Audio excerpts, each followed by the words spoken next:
आजचा जे पंचनामा आहे ते पंचनाम्याच्या संदर्भात आजचा पंचनामा त्यांनी त्यांच्या हिशोबाने योग्य केला.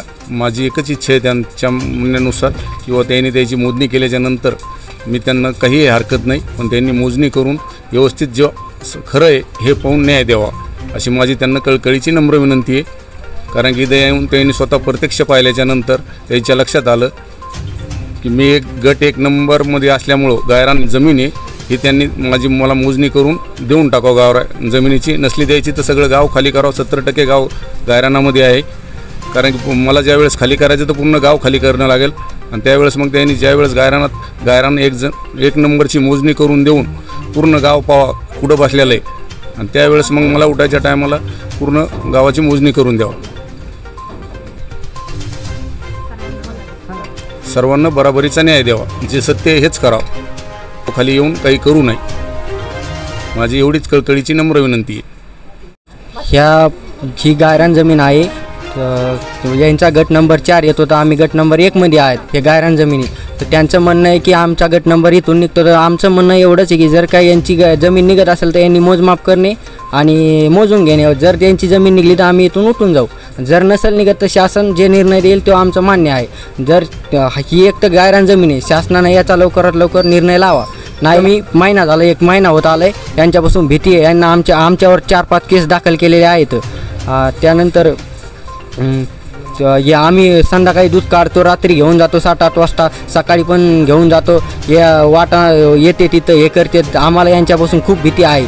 शासनानं लवकरात लवकर याचा निर्णय घ्यावा एवढीच माझी नम्र विनंती आहे. गायरान जमीन आहे ही.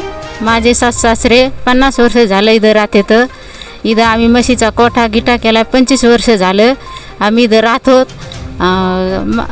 माझा मुलगा एकुलता एक आहे. याच्यापासून आम्हाला भीती आहे. आम्ही काही इथून जाणार नाही. तर शासनानं जरी काही दिले तरी जाणार नाहीत. याचं हे करा, निकाल लावा. याच्यापासून आम्हाला लय भीती आहे. आम्ही हे जनावरं नेऊन बांधायचे कुठं? 50 जनावरे आमच्यापाशी कोणता सहारा नाही दुसरा. याची जमीन होती ते ना मोजमाप करून घ्यायची असते आधीच. आम्हाला अडवायचं असतं. हे गायरान निघतं, एक पुरं गायरान येणं, पुरं गायरान मोपून घेणे.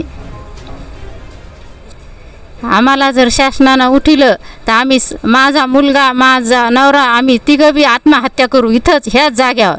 याचे जिम्मेदार राहील शासना. 50 वर्षापासून आम्ही इथं आहेत. आम्हाला उठा म्हणतात. आम्ही कसं उठाव इथून? आमच्यावर दाब आणला यायनं. आम्ही इथून उठणार नाही. तर आम्हाला यायने उद्या काही अडचण आणली तरी आम्ही इथून जाणार नाहीत. आमचं इथं राहतं घर आहे. हे बेशिपी आणून आमचं घर मोडायलेत.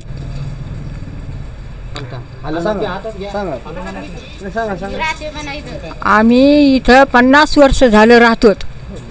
आम्हाला इथून दाब टाकायले उठा म्हणायला लागलेत. आम्ही कसं उठा? कुंकट जावा? आमच्या म्हशी इथं, आमचं पोट पेजारे. 50 वर्ष झाले मी इथं राहते. हे बांधकाम केलं इतकं मोठं. इथं 500 ट्रीप टाकली. इथं बंधारा झालेला होता. मग आम्ही कुठं जावा आता? तुम्ही आम्हाला सगळ्या लोकांनी धरलेली. तुमच्या नियमाने काय करायचं ते करा. काय राहणे शासनाकडे काय मागणी आहे आपली? शासनाकडे मागणी आम्ही उठत नाहीत. आम्ही इथून उठत नाहीत. शासनाकडे आमची एवढी मागणी आहे. आमच्याजवळ 50 जनावरे आम्ही बांधायचं कुठं? ही जागा गायरानातली आहे.